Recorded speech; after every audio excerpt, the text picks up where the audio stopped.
The medieval table, a feast of survival and simplicity. Imagine waking up in the 12th century. The air is crisp, the village is quiet except for the distant crow of roosters. Your bed is made of straw, your clothes of rough wool, and your first thought of the day isn't emails or alarms, it's food. Or more specifically, how you'll grow, find, or prepare your next meal. In this world, food isn't just nourishment. It's survival, culture, status, and faith. And at the center of it all, crops. The humble plants that filled fields, pantries, and bellies across medieval Europe. While nobles dined on roasted meats and imported spices, the vast majority of the population, peasants, monks, labourers, depended on what the soil could yield. Every seed sown carried hope. Every harvest was a gamble against weather, pests, and war. Yet from this hardship emerged a culinary landscape that was deeply regional, profoundly seasonal, and surprisingly resourceful. In this video, we journey into that world. We'll explore the grains, vegetables, and pulses that defined medieval diets. We'll visit the manors, monasteries, and peasant farms where these crops were cultivated. And we'll discover how food shaped the lives, beliefs, and even politics of the Middle Ages. Let us begin at the very foundation, the grains that built bread, the cornerstone of the medieval meal. 1. Barley, the backbone of bread and beer. Barley wasn't glamorous, but it was dependable. It grew fast, tolerated poor soil, and resisted harsh weather. For peasants who worked small plots with little protection against the elements, barley was a lifesaver. This grain was mostly turned into coarse bread. Unlike the fluffy white loaves of today, medieval barley bread was dense, dark, and gritty, often containing ground beans or peas to stretch the flour. It was baked in communal ovens or hearths, shared among families, and eaten at nearly every meal. Barley also gave birth to one of medieval Europe's most beloved drinks, ale. Brewed without hops, early ale was cloudy, slightly sour, and low in alcohol. But it was safer than water, which was often polluted, especially in towns. Even children drank ale. It was a daily drink, not a luxury. In monasteries, barley took on another life. Monks used it not just for bread and ale, but also as gruel and porridge. It was boiled into thick mush for breakfast, flavored with herbs or onions, and served in communal bowls. For many, barley provided all 3 daily meals. But barley's role wasn't just physical. It carried social meaning. White wheat bread was for the elite. Barley bread signaled humility and poverty. Yet without it, most of Europe would have starved. Barley, then, was not only a crop. It was a cornerstone, a symbol of endurance, simplicity, and sustenance. 2. Wheat, the grain of God and nobility. In contrast to barley, wheat was high status. It required richer soil, longer growing seasons, and more care. But the reward was a finer grain that produced light, white bread known as manchet. Manchet bread was the pride of the noble table. It was sifted, baked, and often sweetened or spiced. Served at feasts or religious ceremonies, it was a sign of refinement. To eat wheat bread was to be important. But wheat's importance wasn't just about taste or texture. It was sacred. In the Catholic Church, only wheat could be used to make the Eucharist wafer. This meant monasteries often grew wheat in dedicated fields, carefully guarded from contamination. Outside the monastery walls, however, wheat was rare. Peasants might only taste it on feast days.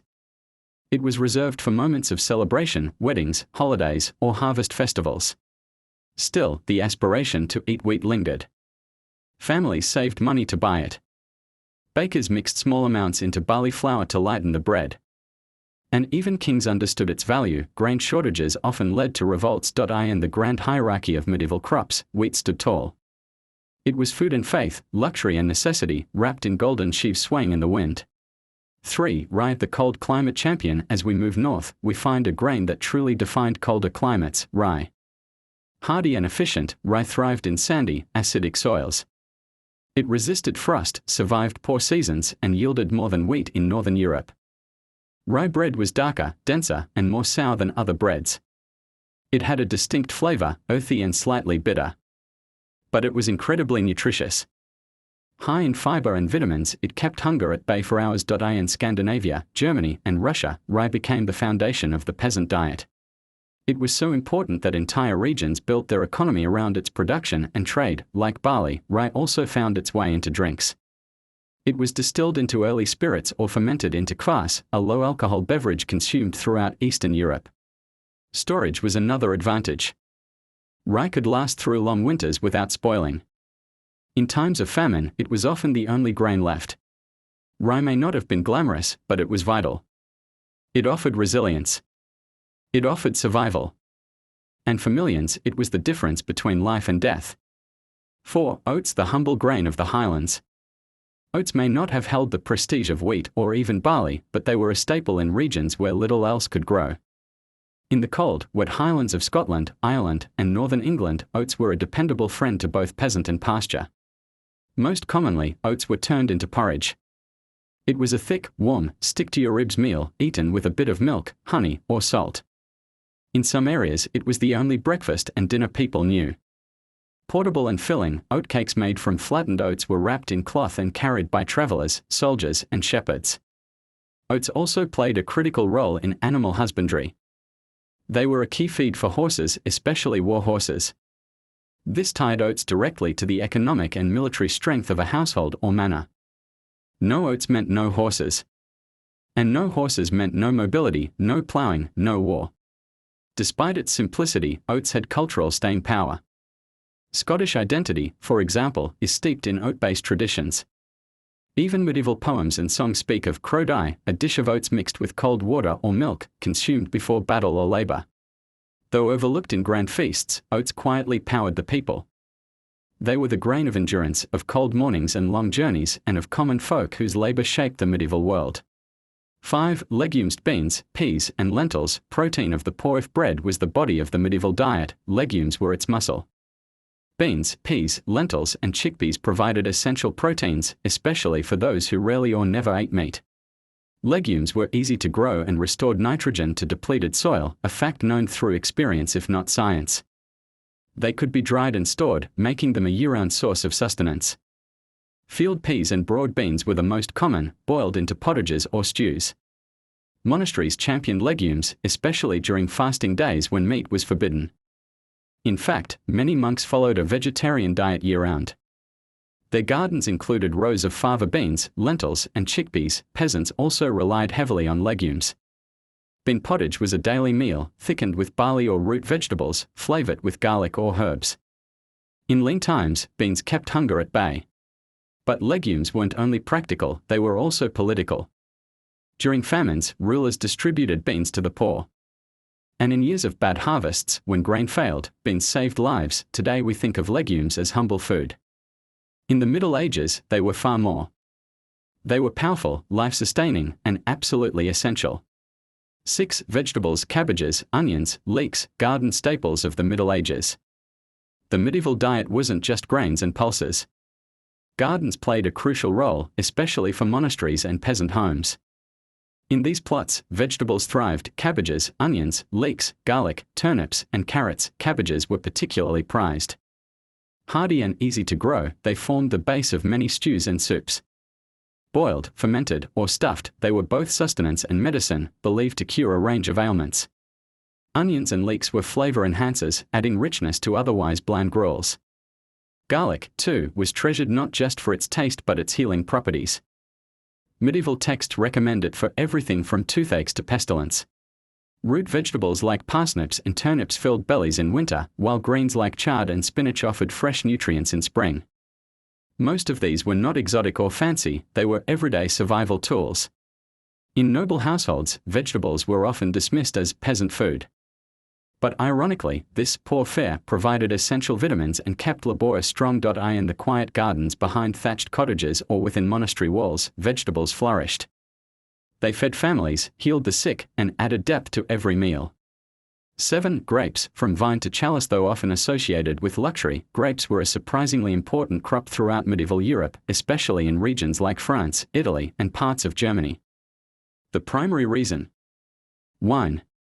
Not just a beverage, wine was central to religious ceremonies, social gatherings, and even health. Grapevines required skill to cultivate. They needed pruning, attention to soil conditions, and protection from frost. But when successful, they yielded both fruit and a valuable commodity. Monasteries were often the primary winemakers, using wine for Holy Communion and trading it across vast distances. Grapes weren't limited to winemaking. Fresh and dried as raisins, they were eaten as treats or added to dishes for a touch of sweetness. In aristocratic kitchens, grape must was used as a sweetener before sugar became common. Grapes also held symbolic weight. In Christianity, the vine represented life, sacrifice, and spiritual nourishment. Vineyards were seen as sacred places, and tending them was considered a noble labor. So while many medieval farmers focused on grain, those with the right land and knowledge turned to grapes, not just to fill goblets, but to elevate life itself. 8. Apples, nature's portable feast. No medieval fruit was as widely grown, or as versatile, as the humble apple. From monastic orchards to peasant gardens, apple trees dotted the European countryside. Easy to grow, store, and transport, apples were the ideal fruit for a medieval lifestyle. Different varieties served different purposes. Sweet apples were eaten raw, while tartar ones were baked, stewed, or made into cider, a popular drink before clean water became reliable. Apple cider wasn't just tasty, it was also safer to drink than many water sources. In winter, dried apples provided essential vitamins and fiber. Apple preserves and vinegars helped extend their shelf life even further. Medicinally, apples were considered cooling and cleansing. They were used to treat fever, aid digestion, and soothe the stomach. Monastic texts praised apples for their healing properties. Apples also appeared in folklore and myth. From the biblical tree of knowledge to tales of enchanted orchards, apples symbolized temptation, wisdom, and the cycle of life. In a world where survival hinged on seasonal cycles, the apple's year-round usefulness made it a true medieval marvel. 9. Cabbage. The peasant's favorite among the most underrated yet vital vegetables of the medieval table was cabbage. It was inexpensive, easy to grow, and could thrive in the cool European climate, making it an essential crop for peasants and nobles alike. Cabbage could be harvested multiple times a year and stored over the winter months by fermenting it into sauerkraut or drying the leaves. Cabbage provided necessary vitamins, particularly vitamin C, helping combat scurvy during long, harsh winters. In rural villages, entire meals were based around cabbage stew, often supplemented with a few slices of bacon or some barley for sustenance. For the poor, cabbage wasn't just a side dish, it was survival. The symbolism of cabbage also found its way into medieval folklore. It was believed to have cleansing properties, both physically and spiritually. In some superstitions, planting cabbage near the home could ward off evil spirits.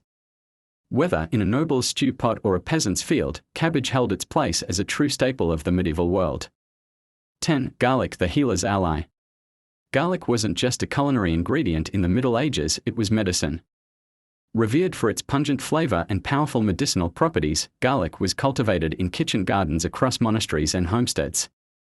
It was used to flavor meats and stews, but also to treat ailments ranging from toothaches to plague symptoms. Physicians of the time often included garlic in their remedies due to its antiseptic qualities. When mixed with vinegar or wine, it was believed to draw out infections from wounds or prevent disease. Some even wore garlic bulbs as amulets to ward off evil spirits and illness, a mix of health care and superstition. In culinary terms, garlic brought depth to otherwise bland diets, enhancing salted meats and root vegetables. It was a reminder of the intersection between necessity and flavor, health and sustenance. 11. Spelt, the ancient grain. Before the modern dominance of wheat, spelt was one of the most important grains in medieval agriculture. Known as an ancient cousin of wheat, spelt was resilient, resistant to poor soil, and ideal for bread making, porridge, and even beer production. Spelt provided essential nutrition for both commoners and clergy. Monasteries, in particular, were key in the cultivation of spelt, turning it into everything from daily bread to communion wafers. It was often preferred for its digestibility, especially in a time when food sensitivities were poorly understood. Unlike refined wheat, spelt retained more of its husk, which made it rich in fiber and vitamins. It required less milling, making it more accessible to village bakers and homemakers. With a nutty flavor and hearty texture, spelt was a grain that fed armies, fueled pilgrimages, and sustained faith. 12. Chestnuts, the forests bred in mountainous or forested regions of medieval Europe, where traditional grains were hard to cultivate, chestnuts served as a crucial food source. Often referred to as bread of the woods, chestnuts could be ground into flour, roasted, or boiled, offering nourishment and variety to diets. In Italy and parts of France, entire communities relied on chestnut trees, carefully tending them and passing them down through generations. Chestnut flour was used to make dense, sweet loaves of bread and porridges, and it was especially important in seasons of grain shortage. The chestnut harvest was a communal event. Villagers would gather together to collect the fallen nuts, roast them over open fires, and share stories. It wasn't just food, it was culture. 13. Saffron, the golden spice. Saffron, the most expensive spice even in the medieval period, was not a crop for the masses but a symbol of luxury and prestige. Derived from the delicate stigma of the Crocus sativus flower, saffron was painstakingly harvested and primarily used by the upper class to color and flavor food, as well as in medicines and dyes.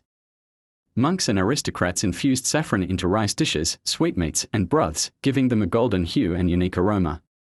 In medical texts, saffron was listed as a cure for melancholy, digestive troubles, and even as an aphrodisiac. Despite its cost, saffron cultivation found modest roots in parts of Spain and southern France, where climate conditions were favorable. For those who could afford it, saffron was more than a spice, it was a display of wealth and sophistication. 14. Walnuts, the noble nut. Walnuts held a prized position among medieval nuts, valued both for their flavor and their perceived medicinal qualities. Walnut trees were often found near monasteries or manor houses, and the nuts were used in sauces, desserts, and oil production. Medieval physicians believed that walnuts, which resembled the human brain, were particularly good for mental health. This doctrine of signatures, the idea that a plant's appearance indicates its use, was common in medieval medicine. The high-fat content of walnuts made them a dense source of energy, ideal for long winters and fasting periods. Ground walnut paste was added to stews and baked goods, while walnut oil was a prized alternative to olive oil in northern regions. 15. Mulberries, the silken fruit. Mulberries were more than just a sweet treat in medieval Europe, they were tied to the prized art of silk production. Mulberry leaves were the sole diet of silkworms, and in regions where silk weaving flourished, mulberry cultivation was vital. Beyond silk, mulberries were enjoyed fresh, fermented into wine, or cooked into jams and sauces. They were rich in vitamins and antioxidants. Although such scientific knowledge was intuitive rather than explicit in medieval times, mulberry trees were often planted in monastery gardens and noble estates. Their berries, though fragile and quick to spoil, were a rare delight. For many, the mulberry was a symbol of both beauty and economic ambition, linking the fruit to the luxurious world of silk and trade.